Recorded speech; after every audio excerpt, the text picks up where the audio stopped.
Alhamdulillah. Alhamdulillah. Nahmaduhu wa nasta'inuhu wa nastaghfiruh wa na'udzu billahi min shururi anfusina wa min sayyiati a'malina. Man yahdihillahu fala mudilla lahu wa man yudlil fala hadiya lahu. Wa asyhadu an la ilaha illallah wahdahu la syarika lahu wa asyhadu anna Muhammadan abduhu wa rasuluhu.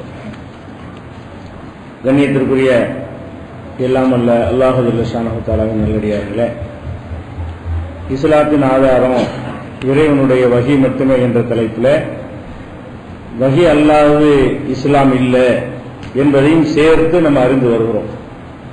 வஹி இல்லாத என்னென்ன விஷயங்களை எல்லாம் மார்க்கமாக எடுத்துக்கொண்டிருக்கிறார்கள், சஹாபாக்களை பின்பற்றுவது, மதுஹபுகளை பின்பற்றுவது, ஷேகுமார்களை பின்பற்றுவது, இஜ்மா என்று சொல்வது, கியாஸ் என்று சொல்வது, இப்படி எதெல்லாம் மூல ஆதாரங்களாக சொல்லிக் கொண்டிருக்கிறார்களோ அதற்கு இஸ்லாத்திற்கு சம்பந்தம் இல்லை என்பதை எல்லாம் பார்த்து வருகிறோம். அந்த கியாசுடைய தொடர்ச்சியாக இன்றைக்கு சில விஷயங்களை பார்ப்பதற்கு முன்னால் இந்த வழக்கமான தபக்காத்து மேட்டர்ல அதிரடியான பதில்களை சொல்லிக் கொண்டிருக்கிறார்கள். முதல்ல இப்படியான ஒரு வாசகமே இல்லை, முதல்ல என்னென்ன அர்த்தம் செய்யுங்கன்னு சொன்ன உடனே இந்த மாதிரி ஒரு வாசகமே கிடையவே கிடையாது, இவங்களா கம்ப்யூட்டர் டைப் பண்ணி இவங்களா உண்டாக்கி போட்டிருக்காங்க, அப்படி ஒரு கிதாபே கிடையாது என்று முதல்ல மறுத்தார்கள். அப்புறமேலே இன்னொருத்தர் என்ன செஞ்சாருன்னா, இருக்கத்தான் செய்யுது, இருக்குது, அவுளியாக்கள் அப்படிதான் செஞ்சாங்க, அவங்க அவுளியாதான், நீ முன்னாடி உள்ள வார்த்தைக்கு அர்த்தம் செய்யி, பின்னாடி உள்ளதுக்கு நான் அர்த்தம் செய்யறேன் அப்படின்னு அவர் ஒரு சவால் விட்டார். முன்னாடி உள்ளதுக்கு சேர்த்த அர்த்தத்தை நான் பேஸ்புக்ல போட்டு கொடுத்தோம், நீங்க போய் பாத்துக்கலாம், முன்னாடி உள்ளதுக்கு அர்த்தத்தை பேஸ்புக்ல போட்டாச்சு, பின்னாடி உள்ள அர்த்தத்தை நீ செய்யி கேட்டிருக்கிறோம். இன்னைக்கு ஒருத்தர் கிழமை என்ன பண்றாருன்னு கேட்டா, அது கிதாபுல இருக்குது, பிற்காலத்தில் இடைச்சொற்கள் பண்ணிட்டாங்க, பிற்காலத்தில் இடைச்சொற்கள் பண்ணிவிட்டார்கள், அது அவருடைய அவர் எழுதுனது கிடையாது, அந்த நூல்ல இப்ப இருக்குது, ஆனால் யாரோ எதிரிகள் அதை நுழைச்சிட்டாங்க அப்படிங்கிறாங்க. இது எல்லாத்தையும் இப்படி சொல்லி தப்பிச்சிடலாம். மதுஹப்ல எவ்வளவு அசிங்கம்லாம் சொன்னோம்ல, அதெல்லாம் இருக்குது, எதிரிகள் நுழைச்சு வச்சுட்டாங்க அப்படின்னு எல்லாம் சொல்லலாம். இப்படி சொல்வதற்கு என்ன இருக்குன்னா, அதுக்கு ஒரு ரீசன் இருக்கணும். இது ஒரு பதில் கிடையாது.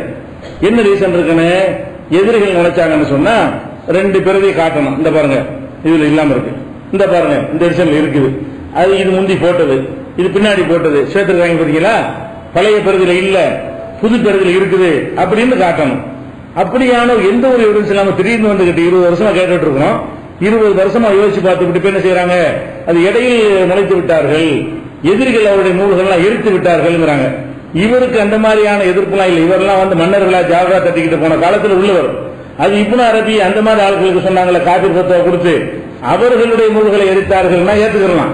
இவரெல்லாம் 900 உள்ளவர், எல்லாமே உஸ்மானிய பேரரசுகளை அண்டி அவங்களுக்கு ஜாகரா தட்டி அவங்களுக்கு தயவாக எழுதினவர் இவர். அப்படி ஒரு நாள் இவரை எதிர்த்து கிதாபெல்லாம் கொளுத்துற அளவுக்கு என்ன செய்யல, அப்படியான ஒரு நிலைமையெல்லாம் இருக்கவில்லை. இன்னும் சொல்ல போனா இந்த சூபியாக்களுக்குன்னே சில இணையதளங்கள் இருக்குது, சூபியாக்கள் அந்த அந்த தரிகாக்களுக்கு அதுல இந்த கிதாப் வெளியிட்டு இருக்கிறாங்க, அதுல கரெக்டா எதிர்ப்பு தான் இருக்குது.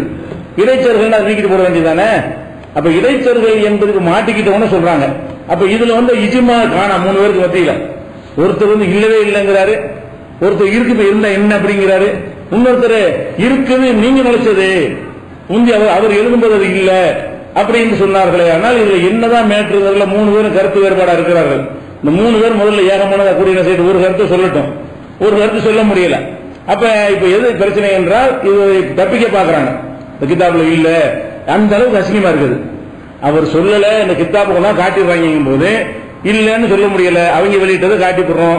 எதிரிகள் சில வார்த்தை நுழைச்சிட்டாங்க, எதிரிகள் நுழைச்சிட்டாங்கன்னா பற்றி எதெல்லாம் நுழைச்சாங்க, அந்த புக்கில் எதெல்லாம் நுழைச்சாங்க, இந்த நுழைச்சாங்க என்பதை எப்ப சொல்றீங்க. இந்த கேள்வியை சவுதியில இருந்து சில மார்க் அறிஞர்கள் இந்த மாதிரி கேட்டாங்க, சூஃபியாக்களுடைய அசிங்கங்கள் ஒரு புக்கை போட்டாங்க, அதுக்கு பிறகுதான் இந்த பதில சொல்றீங்களா அல்லது 1000 சொல்லிட்டீங்களா? அவர் 900 உள்ளவர் தானே, ஹிஜ்ரி 1400 வருஷத்துக்கு முந்தி நுழைத்து விட்டாருன்னு சொன்னியா, ஒரு 300 வருஷத்துக்கு முந்தி சொன்னியா, ஒரு 200 வருஷத்துக்கு முந்தி சொன்னியா, 20 வருஷத்துக்கு முந்தி தான் சொல்றாங்க. அசிங்கமா பரவி போன பிறகு எடுத்து காட்டின பிறகு எதிரிகள் நுழைத்து விட்டார்கள். எதிர் நுழைச்சாருன்னா எந்த காரணியா, எதிர்காலத்தில் இருந்தியா, நுழைத்த காலத்தில் இருந்தியா, நீ இப்ப இருந்து எதிர் நுழைச்சாங்கன்னு சொன்னா இது ஒரு ஆன்சர் கிடையாது. அப்ப என்ன வழங்குது என்று கேட்டால், ரொம்ப கேவலமா கீழ்த்தரமா பதில் சொல்ல முடியாத அளவுக்கு அவங்க எழுதியிருக்கிறார்கள் என்பதிலிருந்து உறுதியாகிறது. இந்த 3 விதமான முரண்பாடுகளை வைத்து பார்க்கும் பொழுது அவங்கள்ட்ட சத்தியம் இல்ல. ஒரு கொள்கையில் 50 பேர் இருக்கிறாங்க, 3 பேருமே ஷாரானி பெரியாள் சொல்றாங்க, 3 பேருமே 3 விதமா சொல்றாங்க.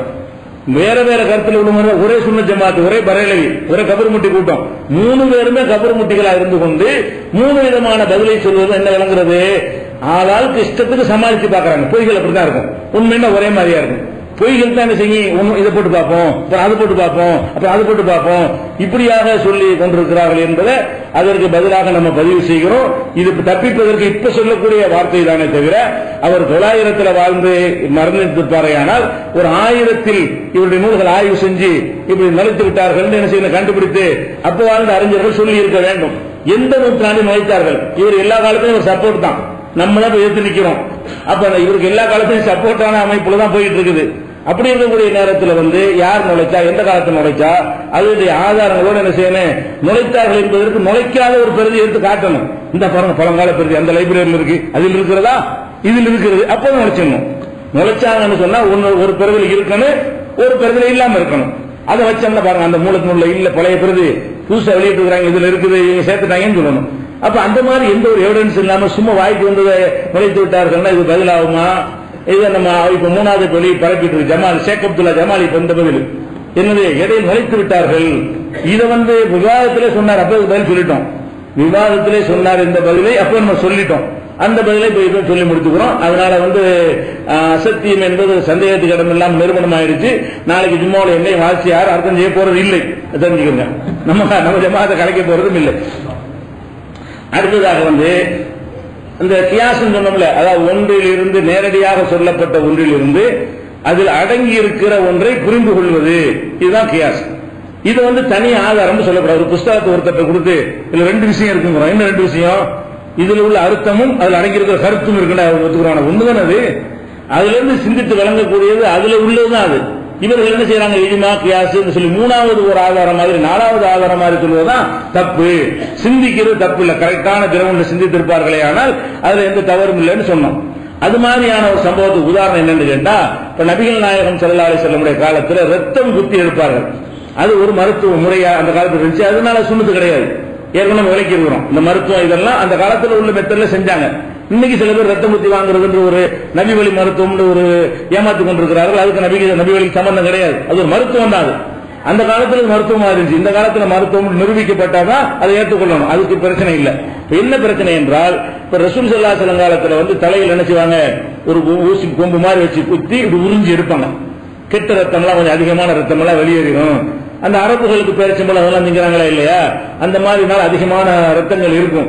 அது ரத்தத்தை கொஞ்சம் எடுத்தோன்னா ஒரு ராகத்தா இருக்கும் என்று விளங்கி அதை ரசூல் ஸல்லல்லாஹு அலைஹி வஸல்லம் செஞ்சார்கள். ஜாஹிலியாத்திலும் ரசூலுல்லாஹ் கண்டுபிடிச்ச வைத்தியம் இல்ல, ரசூல் ஸல்லல்லாஹு அலைஹி வஸல்லம் செஞ்சார்கள். அந்த அரபுகளும் செஞ்சார்கள்.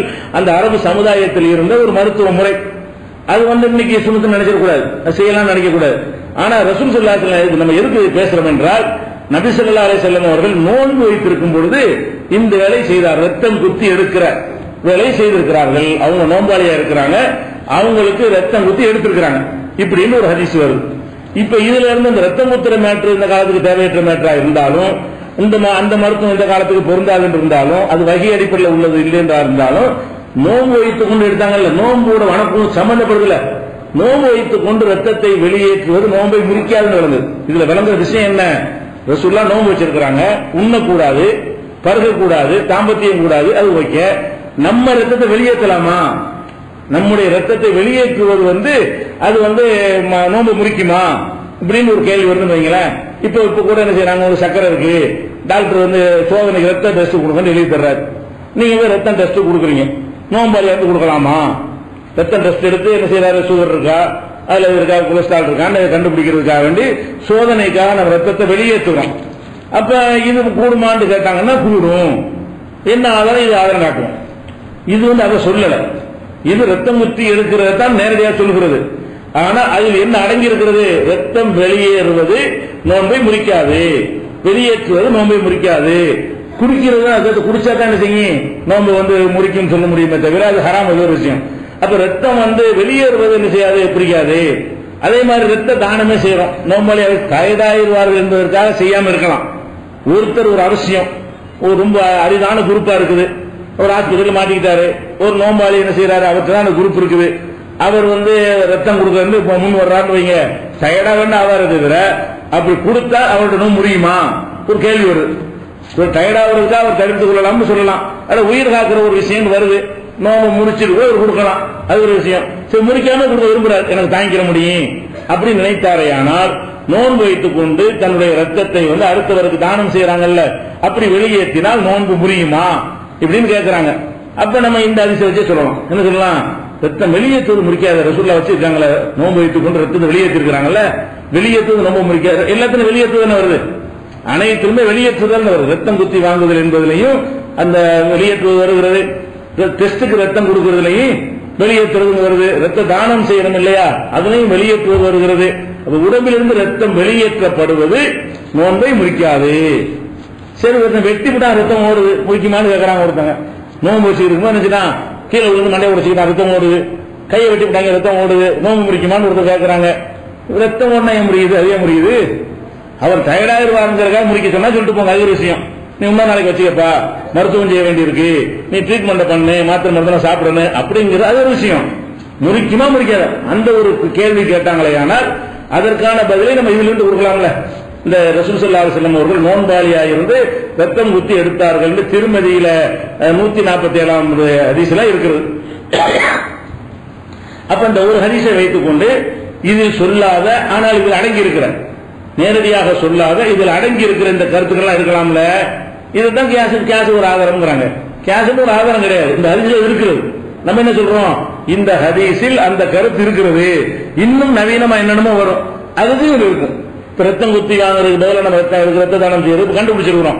இதை விட என்னென்ன முறையெல்லாம் பின்னால கண்டுபிடிப்பாங்க, அது இதுக்கு ரிலேட்டிவா வரும். இந்த ஹதீஸை வச்சு அதுக்கு மட்டும் கொடுப்பாங்க. நம்ம காலத்திற்கு பின்னாடி கண்டுபிடிக்கிற ஒரு விஷயத்தை கூட இந்த ஹதீஸை வைத்து ஆதாரமாக கொண்டு இதுக்கு பொருத்தமா இருந்தால், இதுக்கு இணங்கி வந்தால் பத்தா கொடுப்பாங்க. இதை நம்ம பார்த்துக்கிறோம். இதுதான் நான் மூணாவது ஆதாரம்ங்கிறாங்க. இப்படி சொல்லுவதான் என்ன செய்யறாங்க? கியாசு மூணாவது ஆதாரம். மூணாவது ஆதாரம்லாம் கிடையாது, குர்ஆன் ஹதீஸ் தான். அதில் நேரடியாக சொல்லக்கூடிய கருத்துக்களும் ஆதாரம், அதில் அடங்கி இருக்கிற கருத்துக்களும் ஆதாரம். அவ்வளவு விஷயம். குர்ஆன் ஹதீஸ் ரெண்டு தான் இஸ்லாத்தினுடைய ஆதாரம், வஹி மட்டும்தான். அந்த வஹி என்பது டைரக்டா சொல்லக்கூடிய விஷயங்களும் ஆதாரம் தான், அதில் அடங்கி இருக்கிற கருத்துக்களும் ஆதாரம் தான்.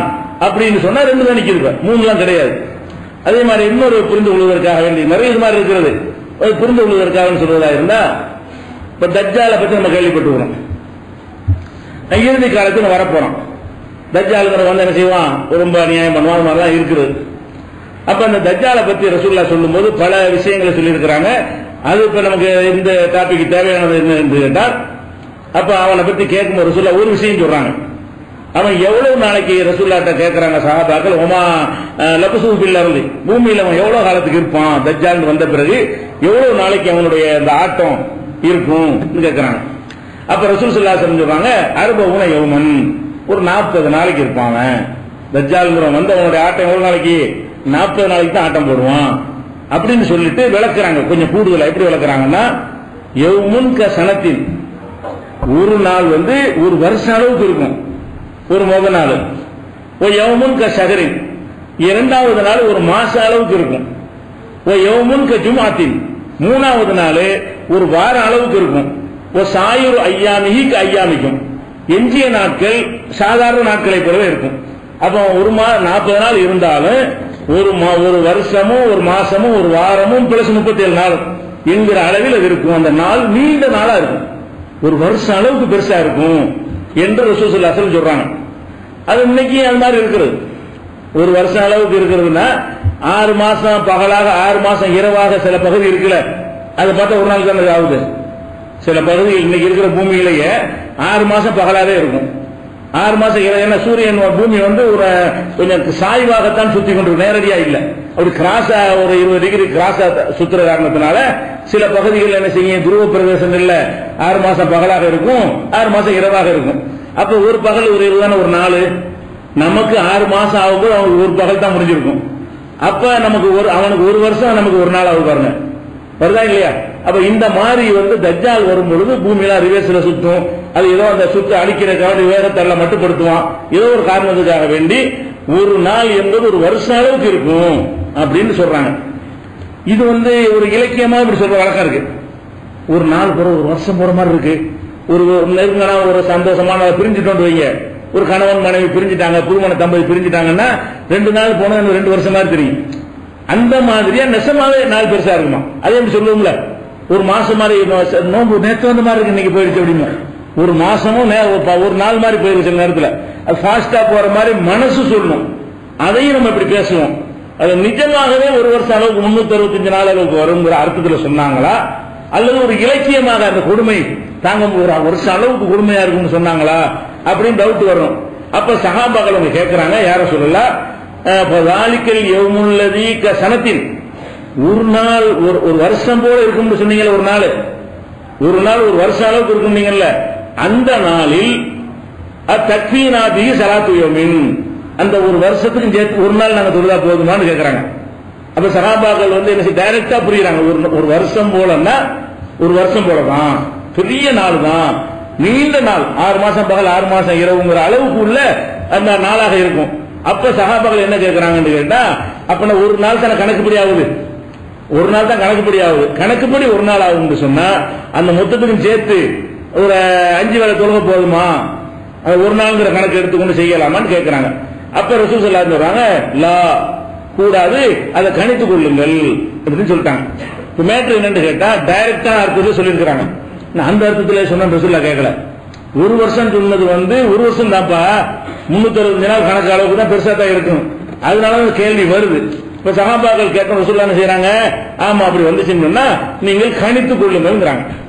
அப்ப ஆவரேஜான ஒரு நாள் இருக்கு பாத்தீங்களா, 12 மணி பகல், 12 மணி இரவு, அல்லது 11 13, இதெல்லாம் ஒரு சராசரியான ஒரு அளவுல உள்ளது. இந்த மாதிரி நாட்களை தான் நாட்களா எடுத்துக்கொள்வோம். 6 மாசம் பகல் 6 மாசம் இரவு வந்தா துருவத்தில் வாழ்றான்னு வைங்க, அவன் மொத்தத்தில் 5 வேளை துருவா சரியா வருமா? அவன் கணக்குப்படி என்ன, ஒரு பகல் ஒரு இரவு தானே. ஒரு வருஷம் போறதுக்கு அவனுக்கு என்ன ஆயிரும், ஒரு பகல் வந்திருக்குது, ஒரு இரவு வந்திருக்குது, நமக்கு 365 நாள் ஓடி போச்சு. இதே டைம் அவனுக்கு என்ன செய்யுது, 6 மாசம் இரவாவே ஓடுகிறது, 6 மாசம் பகலா ஓடுகிறதுன்னு சொன்னா இவன் மொத்தத்தில் 5 வேளை தொழுதா போதுமான்னு ஒரு கேள்வி வருதுல, அது முடியாது. தஜ்ஜாலுக்காக ரசூலுல்லாஹ் சொன்னதை இதுக்கு பொருத்தணும். இது நீ அப்படி இருக்க முடியாது. ஒரு நாள் தான் கணக்கு, 24 மணி தான் கணக்கு, இது ஜாஸ்தியா இருக்குது. அதனால நீ என்ன செஞ்சீங்க, கணித்துக்கொள். அவங்க என்ன செய்வாங்கன்னா பகல் நேரத்திலே இஷாவும் தொழுவாங்க, சுபஹும் தொழுவாங்க, மகரிபும் தொழுவாங்க. என்ன செய்வாங்க, முதல் 24 மணி எடுத்துக்கிடுவாங்க. 6 மணிக்கு சுபஹு, 12 மணிக்கு லஹரு, 4 மணிக்கு அசரு, அதுக்கப்புறமே ஒரு 6 மணி 7 மணிக்கு மகரிபு, ஒரு 8:30 மணிக்கு இஷான்னு சொல்லி தொழுதுருவாங்க. அப்ப மறுபடியும் 6 மணி, அடுத்த 6 மணி அடுத்த நாள் ஆயிக்கிறோம். 24 மணி நேரம் ஓடும்ல, அந்த ஒவ்வொரு 24 மணி நேரத்துக்கு 5 வேலையா ஆக்கி கொண்டு கணிச்சிட்டு போயிடும். 6 மாசம் பகலா இருந்தாலும் அதே மாதிரி 6 மாசம் இரவு இருக்குன்னு வைங்களேன், இரவுல லஹர்லாம் சொல்லுவாங்க. அது இரவாக இருக்கும். என்ன செய்வாங்க, இரவுல லஹர்லாம் சொல்லுவாங்க. இரவுல 6 மாசம் இரவாக இருக்குது. 6 மாசம் 6 மாசத்துல நாள் 180 நாள் அதுக்குள்ள இருக்குது. 6 மாசம் அளவுக்கு இருக்குன்னா 180 நாளுடைய அளவுக்கு டைம் இருக்கிறது. அப்ப அந்த டைமுக்குள்ள என்ன செய்வாங்க, 6 மாதம் ஒரு முதல் 12 மணி நேரம் எடுத்துக்கிடுவாங்க, 24 மணி நேரமா எடுத்துக்கிடுவாங்க. இந்த 24 மணி நேரத்துக்குள்ள 5 வேளை தொழுகை என்ன அப்படின்னு சொல்லி அந்த வாட்சி கணக்கு, கடிகார கணக்கு மாதிரி வைத்துக் கொண்டு அவங்க ஒரு வருஷம் ஒரு 6 மாசம் பகல் 6 மாசம் இரவா இருந்தாலும் நம்ம எத்தனை தொழுகை சொல்லுவோம் அத்தனை சொல்லி முடிச்சிருவாங்க. நம்ம 24 மணி நேரம் 12 மணி நேரம் பகல் 12 மணி நேரம் இரவா இருக்குமே, நாம எப்படி ஒரு 5 வேளை தொழுகையை தொழுது ஒரு வருஷத்துல எத்தனை தொழுகை தொழுது முடிக்கிறோமோ இதே கணக்கு பிரகாரம் அவங்களும் தொழுகை விட வேண்டும் மொத்தம் கொடுக்கலாம். என்ன ஆதாரம், அவங்க ஒரு பகல் ஒரு இரவு தானே வந்திருக்குன்னு கேட்டா இதுதான் ஆதாரம். தஜ்ஜால் வரும்போது சொன்னாங்கல்ல, ஒரு வருஷம் அளவுக்கு நீளமா இருந்தா கூட ஒரு நாள் கணக்கு கிடையாது, ஒரு நாள் தான் அது, ஒரு வருஷம் அளவுக்கு பெருசா இருக்கும். இருந்தாலும் ஒரு வருஷத்துடைய நாள் பெருசாகி விட்டது என்று சொன்னால் ஒரு வருஷத்தினுடைய கணக்கான எடுத்துக்கொண்டு என்ன செய்யணும். அது போக லாஜிக்காவும் சிலர் சொல்லலாம். இது கேஸ்ல இருக்கிறது, அவன்கிட்ட கேட்கணும். 6 மாசம் பகல் 6 மாசம் இரவுண்டா ஒரு நாள் தானோ, அப்படின்னா அந்த சேர்த்து 3 திண்டியலான்னு இருக்கணும். 6 மாசம் பகல் 6 மாசம் இரவுக்கும் சேர்த்து மொத்தமா 3 வேளை திண்டியலா, திங்கிறதுக்கு கரெக்டா பண்றீங்கல்ல. அப்ப 6 மாசத்துக்கு என்ன செய்ய முடியாது, ஒரு பகல் சாப்பிட்டு ஒரு காலையில சாப்பிட்டு அந்த 6 மாசத்துக்கு 2 வேளை சாப்பாடு தான் மொத்தத்துக்கு. அடுத்த 6 மாசத்துல ஒரு வேளை சாப்பாடு, நைட்டு சாப்பாடு மட்டும் சாப்பிடுவியா, சோத்துக்கு மட்டும் கணக்கு பண்றீங்க, டயத்தை கணக்கு பண்றீங்களா. அதனால இது ஒரு நாள் வாதிட முடியாது. திங்கிறதுக்கு மற்ற விஷயங்களுக்கு நம்ம என்ன செய்யறோம், அது கரெக்டா டைம் போட்டு தன்னால பசிக்கும். இவன் முடிவு செய்யாட்டாலும் வயிறு கேட்குமே, 12 மணி நேரம் ஆச்சுன்னா என்ன செய்யும்? நேற்று 12க்கு சாப்பிட்டோம்னா இன்னைக்கு 12க்கு அடுத்த சாப்பாடை போடுன்னு சொல்லுமே. அப்ப ஒரு 12 மணி நேரத்துக்கு ஒருக்காக மத்தியான சாப்பாடு கேட்கும், ஒவ்வொரு 12 மணி நேரத்துக்கு ஒருக்காக காலை சாப்பாடு கேட்கும், ஒவ்வொரு 12 மணி நேரத்துக்கு ஒருக்காக இரவு சாப்பாடு கேட்கத்தானே செய்யும். அப்ப சாப்பாட்டுக்கு மட்டும் 3 வேளை கரெக்டா பண்றீங்கல்ல, தொழுகை பண்ணுங்க என்று ஒரு லாஜிக்காவும் சொல்லலாம். அது ஹதீஸுக்கு வந்து சொல்லலாம். லாஜிக்கா சொல்லுது அதோட ஏற்று விடுறது செய்வான், நேரடியாக காட்ட வேணுமான்னு கேட்டாலும் கேட்பான். அது இபாதத்துக்கு பொருந்தாதுன்னு சொல்லிடுவோம். இது வாயை மூடிக்கிட்டு பேச முடியாது. தஜ்ஜால் ஹதீஸை போட்டா என்ன செய்ய முடியாது? ரசூலுல்லாஹ் வந்து அந்த மாதிரி ஒரு நாள் இருக்குமையானால் நீ வந்து கணித்துக் கொள்ள வேண்டும்னு சொல்லிட்டாங்கல்ல, கணிச்சுக்கிட்டு போ. இதுதான் கியாஸ்ங்கிறது. இது வந்து முஸ்லிம்ல நம்பர் எழுதல, முஸ்லிம்ல இந்த ஹதீஸ் இருக்கிறது. அப்ப என்ன மேட்டர்னு கேட்டா, அந்த ஒரு செய்தியை ரசூலுல்லாஹ் வந்து ஒரு சம்பவத்துக்கு தான் சொல்றாங்க. நல்லா விளைக்கிறங்க. தஜ்ஜால் என்பவருடைய வருகைக்கு தான் சொல்றாங்க, நேரடியா சொல்லு. அதுதான் நவீன காலத்தில் உள்ள இந்த மாதிரி துருவ பிரதேசங்கள் இதுகளை பற்றி எல்லாம் நினைத்து சொன்னதெல்லாம் கிடையாது. நம்ம நினைத்தாலும் இந்த கருத்துல இருக்கா இல்லையா, இந்த மாதிரி உள்ளது இது பொருந்துமா பொருந்தாதான், இப்படி முடிவதற்கு பேர் தான் கியாஸ். ஆக கடைசியில குர்ஆன் ஹதீஸ் 2 தான் இருக்கிறது, இஜ்மான்னு ஒண்ணு கிடையாது. கியாஸ்னு ஒரு தனி ஆதாரம் கிடையாது. குர்ஆனில் இருந்து ஹதீஸில் இருந்து புரிந்து கொள்ளக்கூடிய, சிந்தித்து விளங்கக்கூடிய கருத்து. இதை வந்து ஒரு 3வது 4வது ஆதாரமாக சொல்வது ஏற்க முடியாது. ஆனால் கியாஸ் என்கிற பெயர்ல சிந்திக்கிறது கூடுமான அது கூடும். ஆதாரம் தனியா சொல்லாதீங்க. இதுதான் நமக்கு அவங்களுக்குள்ள வேறுபாடு. இதுக்கப்புறம் அடுத்தது வருவோம். வஹி இல்லாத பின்பற்றுவது எங்கெல்லாம் இவங்க மைனஸ் ஆகுறாங்கன்னு கேட்டா, உலமாக்களை மார்க்க அறிஞர்களை பின்பற்றுதல். இதுதான் மக்களுக்கு இருக்குதுங்க. மக்கள் சஹாபாக்கள் எல்லாம் இன்னைக்கு பாக்குறதெல்லாம் கிடையாது. இமாம்கள்லாம் மதுஹபுடைய இமாம்கள்லாம் உங்களுக்கு தெரியாது. நீங்க உண்மையில என்ன செய்றீங்க? ஒரு அஜப்து சொல்றதான் பின்பற்றிட்டு இருக்கிறீங்க. இன்றைய காலத்தில் உள்ள ஒவ்வொருத்தருமே அவருக்கு நேரடியா யார் தான் தெரியுது? அஜப்து வந்து சுன்னத்து செய்யுங்கன்னு செஞ்சிடறீங்க. ஷாஃபி சொன்னாரா ஹனபி சொன்னாராலும் உங்களுக்கு தேவையே கிடையாது. அவர் என்னை ஹனபி என்று சொல்லிக் கொண்டாரையானால் அவர் சொல்வது நீ கேட்கறீங்க, ஷாஃபி என்று சொல்லிக் கொண்டாரையானால் அவர் சொல்வது நீ கேட்கறீங்க. அப்ப சஹாபி ஹியாபின்னு சொல்வதெல்லாம் அறிஞர்கள் மத்தியில் வேண்டாம் அந்த வார்த்தையை பேசிக் கொள்வார்களே தவிர, பொதுமக்கள் மெய்யாக பின்பற்றுவது யாரை என்று கேட்டால் உலமாக்கள் என்று சொல்லக்கூடிய அவரவர் காலத்தில் வாழ்கிற மார்க்க அறிஞர்கள் என்று சொல்லப்படக்கூடியவர்களைத்தான் உண்மையில் பின்பற்றுகிறார்கள். அப்ப இந்த மார்க்க அறிஞர்கள் என்று சொல்லப்படுறவங்களை அது பின்பற்றுவது சரியா? மார்க்கத்தில் மார்க்க அறிஞர்கள் ஒன்று இருக்காங்களா? அவங்களுக்கு ஒரு சிறப்பு இருக்குதா? இந்த விஷயத்தில் நமக்கு தெளிவு இருந்தா தான் ஒரு அஜர்த்துமார்களை எங்க கொண்டு வைக்கணும், மார்க்க அறிஞர்கள் என்பதை எந்த இடத்துல வைக்கணும் என்பதை நம்ம தெளிவுபடுத்திக் கொள்ள முடியும். மார்க்கத்தை பொறுத்த வரைக்கும் எல்லாரும் நம்ம மார்க்க அறிஞர்கள்ல இப்ப நம்ம இருக்கிறோம், அனைவரும் மார்க்கத்தை சமமா அறிஞ்சிருப்போமா? இருக்க மாட்டோம். இருக்கிற ஆளுகளையே ஒருத்தர் 90 அறிஞ்சிருப்பாரு, ஒருத்தர் 70 அறிஞ்சிருப்பாரு, ஒருத்தர் 50 அறிஞ்சிருப்பாரு, ஒருத்தர் 5 தான் அறிஞ்சிருப்பாரு. ஒரு சபையை எடுத்துக்கொண்டீர்களே ஆனால் அவங்களுடைய இல்முல ஏற்றத்தாழ்வு இருக்கும். மார்க்க அறிவை பொறுத்த வரைக்கும் அனைவரும் சமமான அறிவில் இருக்க மாட்டார்கள், ஏற்றத்தாழ்வு இருக்கும். இந்த ஏற்றத்தாழ்வு இருக்கும் பொழுது யாரு கொஞ்சம் கூட அறிந்தார்களோ அவங்களுக்கு சிறப்பு இருக்கத்தான் செய்யும். கம்மியா அறிஞ்சவங்களுக்கு சிறப்பு கம்மி தான். எல்லா திறமைக்கும் அப்படித்தான். எல்லா திறமைக்கும் எந்தெந்த துறையில திறமை இருக்கிறதோ ஜாஸ்தி திறமை உள்ளவங்களுக்கு ஒரு சிறப்பு அந்த துறையில், கம்மியான திறமை உள்ளவங்களுக்கு அந்த சிறப்பு குறைவு அந்த துறையை பொறுத்த வரைக்கும் அப்படித்தான் எடுத்துக்கொள்வார்கள். அப்ப அந்த மாதிரியான அடிப்படையில் ஒருவர் கூடுதலாக அறிந்து வைத்திருப்பாரையானால் அவர் சிறப்புக்குரியவர் என்கிற பேசிக்கில் நம்ம மாற்றுக்கிறது கிடையாது. ஏன்னா அல்லாஹ் குர்ஆன்ல என்ன சொல்றான்னு கேட்டா, குர்ஆன்ல இப்படி பிரிக்கிறான், மாக்கானல் மூமினூன லியன்ஃபிரு காஃபா, மூமின்கள் அத்தனை பேரும் கல்வி கற்பதற்காக வேண்டி மொத்தமாக புறப்பட்டு போய்விடாதீர்கள். ஏன் பலவுலா நபர மின்குள்ளி சுருக்கத்தின் மின்கும் தாய்பத்தும், ஒவ்வொரு கூட்டத்திலும் சின்ன தொகையினர் புறப்பட வேண்டாமா?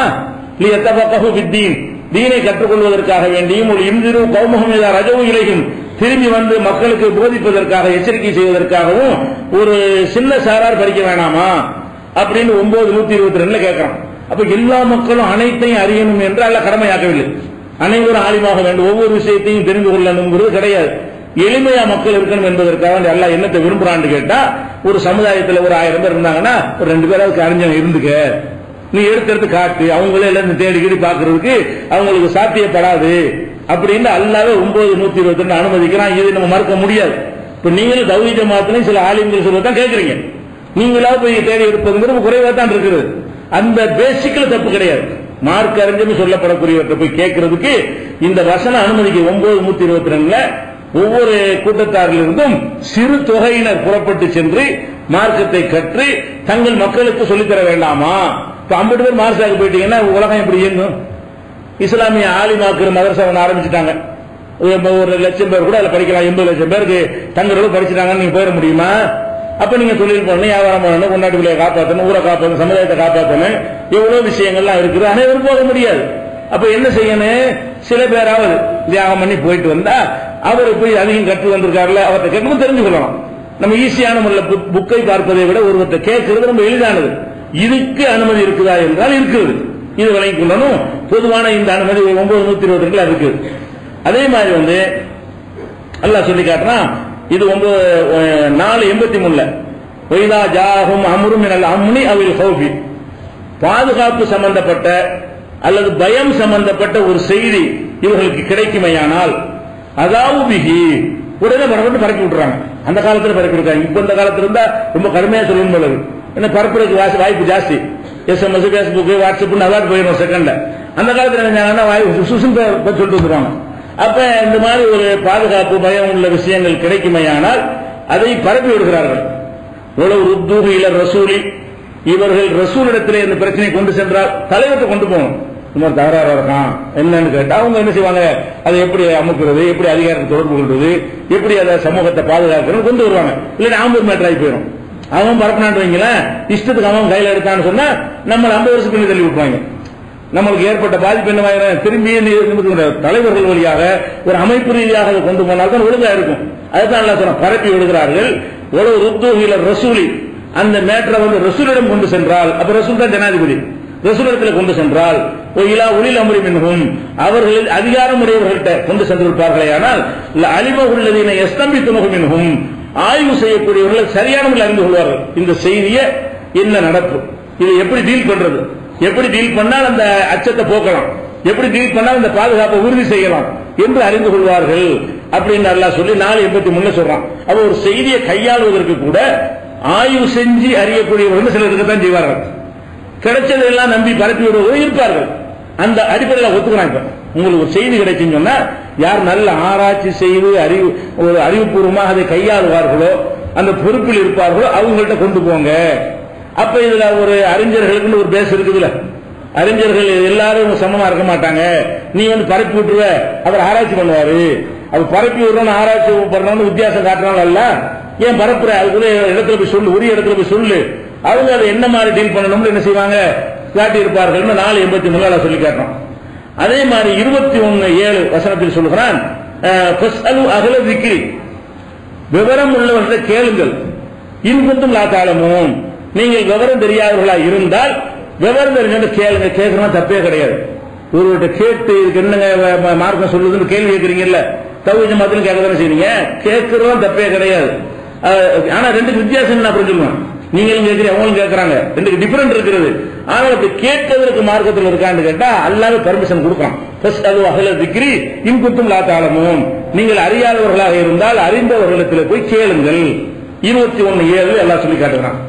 அதே மாதிரி அல்லாஹ் சொல்றான், யூத்தில் ஹிக்மத்த மையஷா, இந்த ஞானத்தை நாடியோருக்கு தான் கொடுப்பான், எல்லாருக்கும் தரமாட்டான். சிலருக்கு தான் அல்லாஹ் கொடுத்து வச்சிருப்பான். ஒமை யூத்தல் ஹிக்மத்தை, யாருக்கு ஞானம் கொடுக்கப்பட்டிருக்கிறதோ பக்கத்து ஊத்திய ஹைரன் கசீரா, அவர் ஏராளமான நன்மைகள் கொடுக்கப்பட்டவராக கருதப்படுவார். 2:269 அல்லாஹ் சொல்லி காட்டுறான். அதே மாதிரி 39:9 சொல்றான், குல் நபியை நீங்கள் சொல்லுங்கள், ஹல் யஸ்தவில்லதீன யாலமூன் வல்லதீன லா யாலமூன், அறிந்தவர்களும் அறியாதவர்களும் சமமாவார்களா? அல்லாஹ் கேட்கறான். அறிஞ்சவன் அறியாதவன் எப்படி ஆக முடியும்?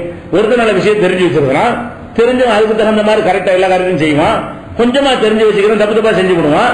அப்ப அறிந்தவங்களும் அறியாதவங்களும் சமமாவார்களா என்றால் சமமாக மாட்டார்கள் அப்படின்னு அல்லாஹ் சொல்லி காட்டுறான். 39:9 58:11 அல்லாஹ் சொல்லி காட்டுறான், யர்ஃபஇல்லாஹு அல்லதீன ஆமனூ மின்கும் வல்லதீன ஊத்துல் இல்ம, உங்களில் மூமினா இருக்கிறாங்களே அவங்களுக்கும் அல்லாஹ் உயர்த்துவான். உள்ளதீன ஊத்துல் இல்ம, கல்வி கொடுக்கப்பட்டிருக்காங்க அவங்களே கல்வி கொடுக்கப்பட்டவர்கள், அவர்களையும் அல்லாஹ் உயர்த்துவான். தரஜாத்தின், பல தரஜாக்கள் படித்தவர்களுக்கு உயர்த்துவான். மூமின்கள் இவங்க அடங்கிடுவாங்க. சிறப்பித்து சொல்றான், மூமின்களுக்கு அந்தஸ்து உயர்த்துவான் என்பதிலேயே கல்வி கொடுக்கப்பட்டவர் மூமினாக அடங்கிடுவாரு. அல்லாஹ் எப்படி சொல்றான்னு கேட்டா, மூமின்களுக்கும் அந்தஸ்தை உயர்த்துகிறான், கல்வி கொடுக்கப்பட்டவர்களுக்கும் அந்தஸ்தை உயர்த்துகிறான் என்று 58:11 அல்லாஹ் சொல்லி காட்டுகிறான். அதே மாதிரி நபி ஸல்லல்லாஹு அலைஹி வஸல்லம் சொல்றாங்க, இன்னல் உலமா வரஹத்துல் அன்பியா, உலமாக்கள் நபிமார்களின் வாரிசுகள். மார்க் அறிஞர்கள் லேசா நினைச்சுக்கிறாங்க, அவங்க நபிமார்களின் வாரிசுகள்.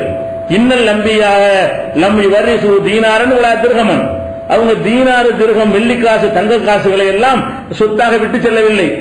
இன்னமா வரது இல்ம, நபிமார்கள் விட்டு சென்றது கல்வியை தான். அப்ப நபிமார்கள் எப்படி கல்வியை விட்டு சென்றார்களோ அந்த மாதிரி இந்த மார்க் அறிஞராக இருக்கிறவர்கள் கல்வியை உங்களுக்கு தந்துட்டு போறாங்க. அந்த வகையில் நபிமார்களின் வாரிசுகளாக இருக்கிறார்கள் என்றெல்லாம் ரசூல் ஸல்லல்லாஹு அலைஹி வஸல்லம் சொன்னதுக்கு திருமதியில ஒரு 2682 ஹதீஸில் இருக்கிறது. அப்ப இப்ப மேட்ரு என்னன்னு கேட்டா, மனித குலத்தில் முஸ்லிம் சமூகத்தில் மார்க்க அறிஞர்கள் என்பவர்களுக்கு ஒரு மரியாதை இருக்கிறது, ஒரு தகுதி இருக்கிறது, அல்லாஹ்விடத்தில் ஒரு தகுதி இருக்கிறது. சமமாக அல்லாஹ் பாவிக்க மாட்டான், அறிந்தவர்களையும் அறியாதவர்களையும் சமமா பாவிக்க மாட்டான். தெரியாதவங்க தெரிஞ்சவங்க போய் கேளுங்க, அனைவருமே படிக்க போறேன் உங்க உலகத்தை ஸ்தம்பிக்க செஞ்சிடாதீங்க, கொஞ்சம் பேர் படிக்க போங்க, மற்ற பேர் மற்ற வேலையை பாருங்க. இப்படி எல்லாம் அல்லாஹ் சொல்வதிலிருந்து மார்க்கத்தை அறிவதற்கு என்று சிலர் ஒதுக்கிக் கொள்வதும் அதற்காக பாடுபடுவதும் வரவேற்கத்தக்கது. தெரியாதவர்களாக இருந்தால் அவர்கள்ட்ட போய் கேட்டுக்கொள்வதும் வரவேற்கத்தக்கது என்பதும் அறிந்து கொள்றோம். இதுக்கு மார்க்க அறிஞருக்கு இந்த அந்தஸ்து இருப்பது எந்த விதமான மாற்று கருத்தும் கிடையாது. ஆனா மேற்று என்ன வருதுன்னு கேட்டா, மார்க்க அறிஞர்னா யார்?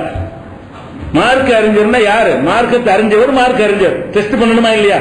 அப்ப ஒருத்தர் போய் ஒரு விஷயத்தை கேட்கிறோம், என்னப்பா இது ஹலாலான்னு கேட்கிறோம். ஹலாலு என்ன ஆதாரம்? என்கிட்ட ஆதாரம் கேட்கிறியா? இவர் மார்க் அறிஞரா? இவர் மார்க் அறிஞரா இருந்தா இந்த 1224 எடுத்து பாரு, குர்ஆன்ல 6326 புகார்ல பாரு இருக்குதுல, இவர் மார்க் அறிஞ்சிருக்காரு. ஒரு விஷயத்தை ஹலாலான்னு கேட்கறீங்க, அவர் ஹலாலுங்கிறாரு, இல்ல ஹராமான்னு கேட்கறீங்க ஹராம்ங்கிறாரு. எப்படி அசர்த்து என்ற கேள்வியா? இவர் மார்க் அறிஞரான்னு கேட்கிறேன். மார்க் அறிஞர்னா மார்க்கத்தை வெளிப்படுத்தினது மார்க் அறிஞர். அப்ப மார்க் அறிஞர் அந்த அறிவை கொண்டு வந்து சொல்றாரான்னு பார்க்கணும். தௌஹீத் ஜமாத்துல என்ன சொல்லுவாங்க, இந்த நம்பர் எப்படி இருக்குங்க, தௌஹீத் ஜமாத் அறிஞர்கிட்ட போய் கேட்டீங்கன்னா இங்கே நீங்க ஆலிம்கிட்ட கேட்கறீங்க, நான் சொல்றேன்ல கேட்டுப்போன்னு சொல்லியிருப்பாங்களா? அது சொன்னதை நீங்க விடுவீங்களா? அவர் சொல்லிட்டா கூட என்ன ஆதாரம் பார்த்து சொல்றேன், நீ பார்த்து சொன்ன பிறகு நான் ஏத்துக்குறேன். அப்படிதான் நீங்க போறீங்க, அப்படித்தான் நீங்க இருக்கிறீங்க, இது கரெக்ட். ஆனால் மற்றவங்க என்ன செய்யறாங்கன்னா, நீ 7 வருஷம் படிச்சியா, என்னை மாதிரி நீ படிச்சியா, ஏன் கேள்வி கேட்பியா, நீ யாரு நான் யாரு, நீ நான் ஈக்குவலா? ஈக்குவலா ஒன்றே கேட்கறாங்க. ஈக்குவலா இல்ல நீ கொஞ்சம் பெரிய ஆள் கேட்கறாங்க, நீ எங்களுக்கு மண்ணாக்கட்டி ஏற்கிறிய. அப்ப என்ன மேட்ரு? மார்க் அறிஞர்னு சொல்வதாக இருந்தால் மார்க்கத்தை அவர் அறிந்திருக்கிறார் என்று தெரியணும். அப்பதான் மார்க் அறிஞர். மார்க் பெரிய தலப்பாவும் சிப்பாவும் மார்க் அறிவு எப்படி காட்டும்? அவர் மார்க் நன்னு சொல்ல போனால் மதரசாக்களில் மார்க் அறிஞர்கள் எப்படி உருவாக்கப்படுகிறார்கள், மதரசாவுடைய பாடத்திட்டங்கள் என்ன, இதெல்லாம் நீங்க விளங்குனீங்கன்னு சொன்னா இப்ப உலமான்னு சொல்லிக் கொண்டு பத்தா கொடுத்துருக்கிறாங்களே, இவங்களுக்கு மார்க்கத்துக்கு இந்த சம்பந்தம் இல்லைன்னு வழங்கி கொள்ளலாம். மதரசாவுக்கு யார் அனுப்புறாங்க? யாருக்கு படிப்பு வரல அவன் அனுப்புவாங்க. இவன் எப்படி படிச்சுட்டு வருவான்? நல்ல படிப்பு இருந்துச்சுன்னா அவன் டாக்டராக்கு வக்கீலாக்கு அசத்து இவனுக்கு ஏறவே மாட்டாங்க, அசத்து சேர்த்துக்கிறங்க. இவன் உலகத்துக்கு உட்படாத ஒருத்த மார்க்கத்துக்கு உட்படுவாங்க. யாரை சேர்க்கிறாங்க மதரசாவுல? நல்ல மார்க் வாங்கி நல்ல மெரிட்ல வந்தான்னு சொன்னா அவனை மதரசாவுக்கு போட மாட்டார்கள். மதரசாவுக்கு அனுப்புறதா இருந்தா ரெண்டு ஆளை தான் அனுப்புவாங்க. ஊருக்கு அடங்காத உலகத்தை சேட்டை பண்ணுவான் அவனை அனுப்புவாங்க, இல்லன்னா மண்ணா கட்டி அனுப்புவாங்க. ரெண்டு தான். இந்த 2 கிரவுண்ட்ல யார் எடுத்தா 2ல 1 இருப்பாங்க. ஒன்னு 1ஆம் நம்பர் மண்ணாங்கட்டியா இருக்கு, இல்லாட்டி 1ஆம் நம்பர் சைத்தாங்களை பண்ண ஆளா இருக்கும். இப்படிதான் அனுப்புவார்கள். மதரசாவுக்கு அனுப்பினா அவ்வளவு சேட்டையும் பண்ணுவான். இது அடங்காதுமா, தள்ளி கொடுத்துலாம் வச்சா சரி வராது, அது மாதிரி செலவுடைய விட்டுருவோம், இப்படியான முறையில அனுப்புறாங்க. அப்ப அதிகமான பேர் அறிவே இல்லாம, எழுத தெரியாம, வாசிக்க தெரியாம, தமிழும் தெரியாம, கணக்கும் தெரியாம இப்படி எல்லாம் வளர்ந்திருப்பாங்க இல்லையா? இப்படியான ஆட்களை கொண்டு மதரசாவில் விடுறாங்க. அப்ப அதுக்கு ஒரு இல்முக்கு தேர்ந்தெடுக்கிற பள்ளிக்கூடத்து எல்கேஜிக்கு என்ன இன்டர்வியூ வச்சு எடுக்கிறான். எல்கேஜிக்கு அப்பா படிச்சிருக்காரு அம்மா படிச்சிருக்கான்னு கேட்கறான். அந்த எல்கேஜியில் உங்களை பிள்ளைய சேர்க்கறதுக்கு என்ன மாதிரி எல்லாம் குவாலிபிகேஷன் வைக்கிறான். அப்ப பெரிய பெரிய ஸ்கூல்களில் சேர்க்கறதுக்கு என்ன மாதிரி தகுதி எல்லாம் எதிர்பார்க்கிறான். அதுல ஒரு கடுகளவு வைக்கிறாங்களா மதரசாக்கள்ல? இன்ன தகுதி இருக்கணும், குறைஞ்சபட்சம் ஒரு +2 படிச்சிருக்கணும் என்ற அளவுக்காக தகுதி வச்சிருக்காங்களா? ஒன்னும் கிடையாது. அப்ப இந்த முதல்ல அதுக்கு சேரக்கூடிய மாணவர்களாக தேர்ந்தெடுக்கப்படக்கூடியவர்கள் எந்த ஒரு அறிவு இருக்கணும்னு அவசியம் இல்லைன்னு ஆயிடுது. அடுத்ததாக மதரசாவுல ஓதுறாங்க இல்லையா? ஓதும்போது ஃபெயிலுங்கிறது கிடையாது, ஃபெயில் ஆக்க மாட்டாங்க. ஒரு 7 வருஷத்துக்கு ஒரு கழுதையை கட்டினாலும் அதுக்கு சனதை கொடுத்துருவாங்க. அது படிக்கணும் தேவையில்லை, 7 வருஷம் தான் கணக்கு. இன்னும் சொல்ல போனா என்னுடைய கிளாஸ்மேட்டுகள்ல சில பேர் என்னோட பட்டம் வாங்கினார்கள், குர்ஆனை பார்த்து கூட தெரியாது. 7 வருஷத்துக்கு பிறகு அர்த்தம் செய்யறதுக்கு நான் சொல்லல, குர்ஆனை சரளமாக பார்த்து ஓத தெரியாத 7 வருஷம் ஆன பிறகு கூட ஓதவே தெரியாதவர்களை என்ன செய்யறாங்க, அவரையும் கொடுத்து இந்த மௌலவி நீ மௌலவி ஆயிட்டு அனுப்பி விடுறாங்க. அப்ப அந்த அவ்வளவு மண்ணா கட்டி கொண்டு விடுவாங்க. மதரசால கொண்டு விடுறது அப்ப யாராலையும் மண்டையில் ஏற்ற முடியாது, அந்த மாதிரி ஒரு மண்ணாங்கட்டியா இருப்பார்கள். இப்படி ஏற்றின காரணத்தினால இவர்கள் எழுதுறத பெரிய தோற்றத்தை வச்சு தான் காப்பாற்ற வேண்டியிருக்கிறது. எதுக்கு இந்த தோற்றம் எல்லாம்? ரசூல் ஸல்லல்லாஹு அலைஹி வஸல்லம் பெரிய மார்க் அறிஞர் தானே, ஜிப்பா போட்டுக்கிட்டு கலப்பை கட்டி தான் இருந்தாங்களா? ஒரு சபையில இருந்து அவங்க தனியா தெரியற மாதிரி இருக்குமா? யாருக்கு விஷயம் இல்லையோ அவங்க என்ன செய்வாங்கன்னா கோலத்தை வைத்து ஏமாத்த பார்ப்பாங்க. இவங்க எல்லாம் ஒரு டிஃபரெண்டா நம்ம ஆளுங்க வச்சுக்குவாங்க. எதுக்கு அந்த வேஷம்? எல்லாரும் மாதிரி ஸ்டைலா சட்டை போடாம எல்லாரும் மாதிரி இல்லாம அவங்க தனியா என்ன செய்யறாங்க, 3 காலத்துல ஒரு ஜிப்பா தலைக்கு ஒரு தலப்பான நீங்க பார்க்கும் என்ன செய்யும், ஒரு ஆலிம் சத்தான் அதுக்கு ஒரு துண்டு வேற சாலு வேற அதை மட்டும் தான் செய்யும். ஆலிம் சத்தான் இந்த ஆலிம் எதை வச்சு கண்டுபிடிச்சிங்க? இதான் ட்ரெஸ்ஸுக்கு ஆலிம் சம்பந்தம் இருக்கா? இல்மு இல்லாத காரணத்தினால தோற்றத்தை கொண்டு நிற்கிறார்கள். இல்மு இருக்கிறவர்கள் இல்மு காட்டுவாங்க. இல்மு இல்லாத ஒரு சபைக்கு போனா மரியாதை கிடைக்கிறான்னா அசத்து வாங்கன்னு எப்ப சொல்லுவாங்க? இதை பார்த்தா சொல்லுவாங்க. இது பார்த்த ஜிப்பா தலப்பா அசத்து உட்காருங்க, பஸ்ல போனா கூட எந்திரிச்சு இடம் வந்துருவான். நீங்க வேணா போய் பாருங்க, பெரிய ஜிப்பா போட்டுட்டு தலப்பா கட்டிட்டு போய் பாருங்க. அந்த மெட்ரோல ஏறி பார்த்தாலும் சீட்ல நான் தக்கன முஸ்லீம் உட்கார்ந்தானு வைங்க, அசத்து உட்கார்ந்து எந்திரிச்சிருவான். அப்ப இந்த ஒரு கோலத்தை வைத்து தான் நீங்க ஆலிம் நினைச்சீங்களா? அவருடைய மார்க் அறிவை சோதித்து நீங்க நினைச்சீங்களா? சோதித்து நினைக்க கிடையாது. அடுத்து என்னன்னு கேட்டா, அங்க சொல்ற பாடம் பள்ளிக்கூடத்துல பாடம் இருக்குல்ல, பள்ளிக்கூடங்கள் என்ன செய்யறான்னு கேட்டா ஒரு வருஷம் பாட புத்தகத்தை மாத்துவோம். 2 வருஷத்துக்கு சில புத்தகத்தை மாத்துவோம், சில புத்தகங்களை 3 வருஷத்துக்கு மாத்துவோம். சின்ன அளவுக்கா சேஞ்ச் பண்ணிட்டு இருப்பாங்க. ஏன்? இல்மு மாறிக்கிட்டே இருக்கு, கல்வி மாறிக்கிட்டே இருக்கிறது. கிராமர் புக்கு கூட மாத்துவோம். ஏன்? அந்த சொல்லி கொடுக்கிற மெத்தடில் அந்த பழைய புக்கு நல்லா இல்ல, மெத்தடை மாத்தணும். கிராமர் அந்த காலத்துல ஒரே கிராமர் தான், அந்த புத்தகங்களை கூட என்ன செய்வாங்க, மாத்துவாங்க. கணக்கு ஒரே கணக்கு தான், கணக்குல பெரிய அறிவியல்லாம் வரல, வந்துருக்கு, சில கணக்கு வந்திருக்கு. அப்ப அவங்க சாதாரண கணக்கை கூட என்ன செய்வாங்கன்னா அதை மாத்துவாங்க. உதாரணங்களை மாத்திக்கிட்டு போட்டு வேற கணக்கை போட்டு முருங்கை போட்டு தக்காளிக்கு போட்டு என்ன செய்வான், வேற கணக்கு புத்தகத்தை அடிப்பாங்க. அப்ப பாட புத்தகங்கள்லாம் மாறுங்க. இவங்களுக்கு மதரசாவில் 500 வருஷத்துக்கு முந்தி எதை பாடம்னு வச்சாங்களோ அதாங்க இன்னைக்கு பாடம். மதரசாவில் உள்ள பாடம் என்னது? குர்ஆனை நீ மாத்த வேணாம், ஓகே. ஹதீஸ மாத்த வேணாம், வேற சப்ஜெக்ட் எல்லாம் சொல்லிக் கொடுக்குறீங்கல்ல, எல்லா தலைப்பும் சொல்லிக் கொடுப்பாங்க. என்ன சொல்லிக் கொடுப்பாங்கன்னு கேட்டா, ஒரு 500 ஆண்டுகளுக்கு முன்னாடி எழுதப்பட்டது. உதாரணம் ஒரு வானியல்லாம் நடத்துவாங்க மதரசாவில். வானியல் எப்படி நடத்துவாங்க? வானியல் தஸ்ரீஹுல் அஃப்லாக்னு ஒரு புக்கு, அது வானியல் பாடம். அந்த வானியல் என்ன செய்வாங்கன்னு கேட்டா, இப்ப சூரியன் சந்திரன் இதெல்லாம் நீங்க பாக்குறீங்கல்ல, அதுக்கு சொல்லுவாங்க, சந்திரன் சூரியன் 4வது வானத்தில் பதிக்கப்பட்டிருக்கிறது. சூரியன் எங்க இருக்குதான்? 4 வானம் இருக்கா, அந்த 4வது வானத்தில் கொண்டு சூரியனை கொண்டு பதிச்சு வச்சிருக்கோம். சுத்துது உருள் தான் கிடையாது, அது பதிச்சு வச்சிருக்குது. இந்த செவத்துல லைட் போட்டுருக்கல, இந்த மாதிரி இப்படி எல்லாம் அந்த படம் எல்லாம் போட்டு கிராபிக் எல்லாம் போட்டு சொல்லி தருவார்கள். அதெல்லாம் அந்த 500 வருஷத்துக்கு இப்படி சொன்னாங்க. அதெல்லாம் தாண்டி உலகம் எங்கே ஒடியாந்துருச்சு. சூரியன் சுத்துறோம், சூரியன் ஓடுறது எங்க போயிட்டு இருக்காங்க. இந்த நாள சூரியன் சுத்துற ஒத்துக்க மாட்டாங்க. அதெல்லாம் சந்திர மண்டலத்தில் இறங்கினோட பொய்ங்க எல்லாம் கிராபிக் பண்ணி செய்யறாங்கன்னு சொன்னது காரணம் என்ன? இதுதான் காரணம். அப்ப இந்த மாதிரி எல்லாம் அவர்கள் மார்க் அறிவுங்கிற பேர்ல நடத்தி இருக்கிற புத்தகங்கள் எடுத்து பாத்தீங்கன்னா அது எதுவுமே இந்த காலத்துக்கு உதவாது. படிச்சா சிரிப்பாங்க. அதை தமிழ்ல மொழிபெயர்த்து கொடுத்தது என்ன, இது எந்த கால கற்காலத்து புத்தகம்னு சொல்லுவான். அப்ப அந்த கற்காலத்தில் உள்ள எழுதப்பட்ட விஷயங்கள் எல்லாம் விஞ்ஞானம் படிச்சுட்டு வந்தான்னு சொன்னா இவனுக்கு என்ன தெரியும்? மழை பெய்யுது எப்படின்னு எனக்கு விட்டு அடிப்பாங்க, ஒண்ணுக்கு சொல்லி தருவாங்க.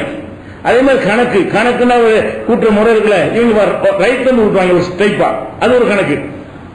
குலாசத்தில் ஹிசாப்னு போடுவாங்க. அந்த கணக்கு இந்த காலத்தில் சொன்னீங்கன்னா எவனும் ஏத்துக்க மாட்டாங்க, கணக்கே இல்லது. அதுல கணக்கு அட்வான்ஸா போய்விட்டது. இப்படியான சில கிதாபுகளை வைத்துக் கொண்டு என்ன செய்வாங்க, லாஜிக் வேற நடத்திக்கிறாங்க. மந்திக்கு என்ன இலக்கியம் கூட நடத்திக்கிறாங்க. என்ன இலக்கியம் அவருக்கு முடியாது, நமக்கு முடியாது. இந்த மாதிரியான ஒரு பாடத்தை நடத்திட்டு ஆள் உருவாக்கிட்டு இருக்காங்க. குர்ஆன் ஹதீஸுக்கு பேச்சே கிடையாதுங்க. குர்ஆன் ஹதீஸ் 4 வருஷம் வரைக்கும் என்னன்னு கேட்டா சர்ஃப் இந்த மாதிரி கிராமர் அது போட்டு நடத்தி முடிச்சுட்டு 4வது வருஷத்துல தஃப்சீர் ஜலாலைன்னு ஒண்ணு தருவாங்க. ஜலாலைன்னு ஒரு புத்தகத்தை, அது என்னன்னா குர்ஆனுக்கு அரபியில் அர்த்தம் செஞ்ச புக்கு. அரபியில வேற சொல்ல கொண்டு விளக்கம் கொடுக்கப்பட்டிருக்கும். இது 4வது வகுப்புல 5வது வகுப்புலையும் சொல்லுவாங்க. அதுக்கப்புறம் என்ன செய்வாங்க, பைலாவின்னு ஒண்ணு தருவாங்க. பைலாவின் என்னன்னா அது தஃப்சீர் புக்கு. அதுல என்னன்னு கேட்டா ஒரு அலிஃப் ஆரம்பிச்சு ஒரு 8 ஆயத்தான் வரும். ஒரு வருஷம் முடிஞ்சு போயிடும். 8 ஆயத்துக்கு இன்னும் எழுதிப்பாங்க. அதை படிச்சு முடிக்கிற ஒரு வருஷம் காலியா போயிடும். தஃப்சீர்ங்கிற பேர்ல குர்ஆனை முழு வருஷம் படித்து குர்ஆனில் ஆதியிலிருந்து அந்த வரைக்கும் படிச்சு எந்த வரைக்கும் யாரும் கொடுக்கறது கிடையாது. குர்ஆன் எடுத்துக்கொண்டு அலிஃப் லாம் மீம் என்றால் என்ன, அலிஃப் என்றால் என்ன, லாம் என்றால் என்ன, மீம் என்றால் என்ன, இப்படியே சம்பந்தம் இல்லாம மார்க்கத்துக்கு சம்பந்தம் இல்லாத விஷயங்களை எல்லாம் தப்சீர் கூட என்ன செய்வாங்க, விளக்குவாங்க. இது ஏன் வாவு ஏன் வந்துச்சு, மீம் ஏன் வந்துச்சு, இப்படின்னு போட்டு விளக்குவாங்களே தவிர குர்ஆனுடைய அகமியத்தை முக்கியத்துவத்தை சொல்ற மாதிரியான எந்த ஒரு போதனையுமே இருக்காது. ஃபிக்ஹ் மட்டும் கரெக்டா வந்துடும். எது தொழுகப்புக்கும் தொழுக மதுஹப் கிதாப் இருக்குல்ல, அது மட்டும் எல்லா வகுப்புலையும் வரும். இப்ப நம்ம உதாரணத்துக்கு சொல்வதா இருந்தா அறிவிப்பாளர்களை பத்தி பேசணும்ல, அறிவிப்பாளர்கள் சரியானவர்கள், இந்த மாதிரியா ஒரு சஹீஹான ஹதீஸ், லைஃபான ஹதீஸ், இதுகளை எல்லாம் மதரசாவில் பாடத்தில் கிடையாது. நாங்கெல்லாம் மதரசாவில் இந்தியாவில் உள்ள மதரசாவில் படிக்கவில்லை. வெளிநாடுகளில் உள்ள மதரசாக்களை பாடத்தில் வைத்திருக்கிறார்கள். மிஸ்ர்ல, அரபு நாடுகள் எல்லாம் போனீங்கன்னா அதெல்லாம் ஒரு சிலபஸ்ல உள்ள விஷயங்களாக இருக்கிறது. இதுல ஒரு ஹதீஸுடைய அறிவிப்பாளர் என்ன அதெல்லாம் உங்களுக்கு தெரியாது. சஹி என்னன்னு தெரியாது, லைஃப்னா என்னன்னு தெரியாது, மௌதுனா என்னன்னு தெரியாது, மிஸ்காத்னு ஒரு கிதாப பல தொகுப்புகளை போட்டிருப்பாங்க, எந்த சனதும் இருக்காது. அதை ஓடிட்டு வருவாங்க. புகாரின்ற எடுத்து படிப்பார்கள் கடைசி வருஷத்துல. அதுல ஒரு 50 வயசு கூட ஓடாது. அது ஓடும்போது எப்படி சொல்லிக் கொடுப்பாங்க, ஷாஃபி உஸ்தாதா இருந்தாருன்னு சொன்னா ஷாஃபி மதஹபுக்கு தகுந்த மாதிரி அதுக்கு விளக்கம் கொடுப்பாரு. இது ஷாஃபிக்காக நமக்காக இல்லம்பாரு.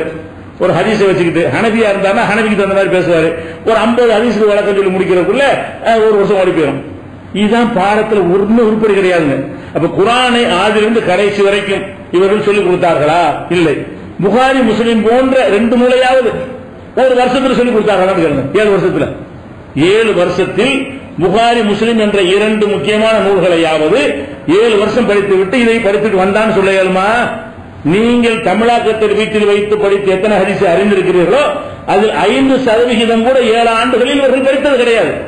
அப்ப குர்ஆனையும் படிக்காம ஹதீஸையும் படிக்காம ஷாஃபி சொன்னார் ஹனபி சொன்னார் என்று சொல்லி இந்த மாதிரி உருப்படாத விஞ்ஞானங்களை சொல்லி கொடுத்து வர்றதுனாலதான் அவங்களுக்கு மார்க் அறிவு இல்லாம இருக்குது. இவங்களுக்கு தெரிஞ்சாதான் உங்களுக்கு சொல்லுவாங்க. மார்க் அறிவு ஆதாரம் கேட்டீங்கன்னா அவனுக்கு தெரியாத வச்சுக்கிட்ட வஞ்சகம் பண்றான், அவனுக்கு தெரியல, அவனுக்கு கேட்டீங்கன்னா தெரியல எந்த ஆயத்துல இந்த அர்த்தம் இருக்குது, எதை வச்சு இந்த சட்டம் எடுத்தாங்க தெரியாதனால கோபம் வருது. தெரியாது கோபம் தானே வரும். நீங்க கேள்வி கேட்கும்போது ஆதாரம் கேட்டீங்கன்னா கோபம் ஏன் வருது? தெரிஞ்சவன் சொல்லி கொஞ்சம் பெருமையா சொல்லத்தானே செய்வான். தெரிஞ்சவனா இருந்தா அதை காட்டிக்கிறதுன்னு ஆசைப்படுவான்.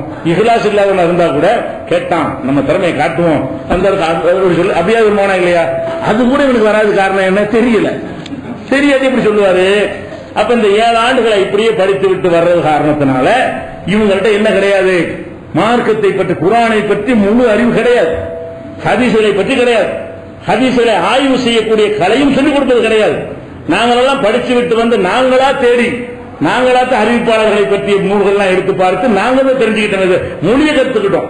அதை வச்சு நாங்க எடுத்துக்கொண்டோமே தவிர இந்தியாவில் உள்ள தமிழகத்தில் உள்ள மதரசாக்கள்ல இதெல்லாம் போதனை இல்லாத காரணத்தினால்தான் ஆலிம்னு சொல்லி வரக்கூடியவர்கள் மார்க்கத்தை அறியாதவர்களாக, ஏதோ கொஞ்சம் மொழி அறிந்தவர்கள் ஒரு 10% பேரும், ஒரு 90% குர்ஆன் ஓத தெரிந்தவர்கள் அளவுனையும் பார்த்து ஓத தெரிஞ்சவர்கள் அளவுனையும் உருவாக்குகிறார்கள். இதான் மேட்ரு. இவங்க ஆலிமா வாங்களா? இவங்கள்ட்ட விஷயம் உள்ளவன்ட்டு கேட்கணும். விஷயமே இல்லையே, அது ஒண்ணு பார்த்துக்கணும். அது போக என்னன்னு கேட்டா ஒரு ஆலிம் என்று சொல்வதற்கு சில அளவுகோல்களை எல்லாம் சொல்லி காட்டுறோம். முதலாவது ஒரு அளவுகோல் சொல்றதா இருந்தா இப்ப ஒரு உதாரணம் எல்லாம் சொல்றான். இப்ப அல்லாவை விட்டு விட்டு வேற தெய்வங்களை வணங்குறாங்க. அவுலியா மகான் பெரியாரு சிலைகள் வணங்கிட்டு இருக்காங்க.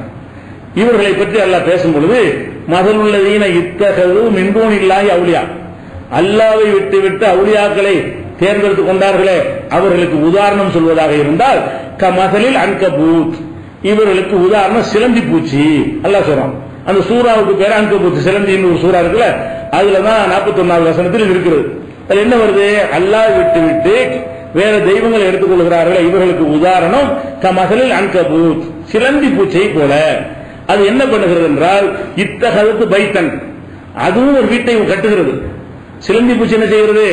அதுக்கான வீடு சிலந்தி வலை, அது வீட்டை கட்டுகிறது.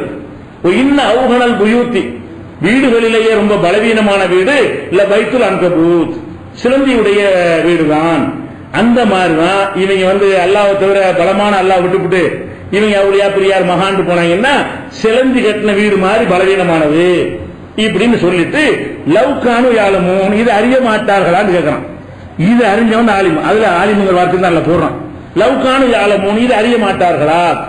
இன்னைக்கு கபூர்ல முட்டிக்கிட்டு ஆலிமா, இது உனக்கு விளங்கல. அட அல்லாஹ்வை தவிர நீ வேற யாரையும் பிடிச்சீங்கன்னா சிலந்தி வீடு என்ன செய்யும்? அது வேணா வீடு நினைச்சுக்கிறோம். வெயில்ல இருந்து காப்பாத்தாது, மழையில இருந்து சிலந்தி கூட்டு வந்து தூக்கணாங்குருவி கூட ஒரு கூடு கட்டிட்டு வெயில் மழையிலிருந்து காப்பாத்திக்கிறோம். சிலந்தி வலையில உட்கார்ந்துட்டு இருக்குமே, அது சிலந்திக்கு வெயில தடுக்குமா மழையை தடுக்குமா? ஊதி விட்டா அந்த போயிடும். வேகமா ஊதனா என்ன செஞ்சேன், அது விழுந்துடும். இந்த மாதிரி வீடுகள் எப்படி பேருக்கு அது வீடு நினைத்துக் கொண்டாலும் அது எந்த ஒரு யூஸும் இல்லாம இருக்கிறதோ அந்த மாதிரிதான் நீ அவளியா பெரியார் மகாண்டு போனீங்கன்னா உன் கதி ஆகும். உனக்கு எந்த வகையிலும் உதவாது, அது அருந்து போகக்கூடிய ஒரு இது, உனக்கு எந்த வகையில் வெயில் மழையிலும் காப்பாற்றாது, பயனே இல்லாதது என்று அல்லாஹ் உதாரணத்தை சொல்லிவிட்டு இதை அறிய மாட்டார் வழங்கலாம். இது அறியாதுன்னு இப்படி ஆரம்பிக்கிறீங்க. கபூருக்கு போகலாம், முட்டலாம், அங்கே போய் சைதா செய்யலாம், அவற்றை கேட்கலாம்னு ஒருத்தர் சொல்றான்னு சொன்னா இவன் ஆலிமா? ஒரு ஜிப்பாவு தலப்பாம மாட்டேன். இது உனக்கு தெரியலையா? சாதாரண விஷயம் தெரியலையே. அல்லாஹ் யாரு இவர் யாரு? படைத்த இறைவன் கேட்கிற விஷயத்தை வந்து நீ வந்து செத்து போன ஆள்கிட்ட போய் கேட்கிற, கல்லுகிட்ட கேட்கிற, மரத்திட்ட கேட்கிற. அப்ப இதை விளங்காத ஒருவர் நீங்க ஆலிம் உங்களை தான் சந்தேகிக்க வேண்டியிருக்கிறது. யார் ஆலிம் ஒரு அளவு நம்ம என்ன அறிந்திருக்கிறாரு? இது அறியலையே. அவரு அறிய வேண்டிய ஒரு முக்கியமான விஷயத்தை அறியலையே.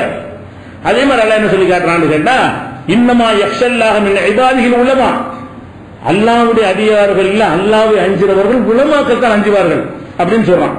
இது வந்து சிறப்புக்காக இந்த உலமாக்கள் எல்லாம் பேசுவார்கள். 35-28 இருக்கும்போது பாத்தீங்களா, உலமாக்களை பற்றி அல்லாஹ் என்ன சொல்கிறான்? அஞ்சுவார்கள்.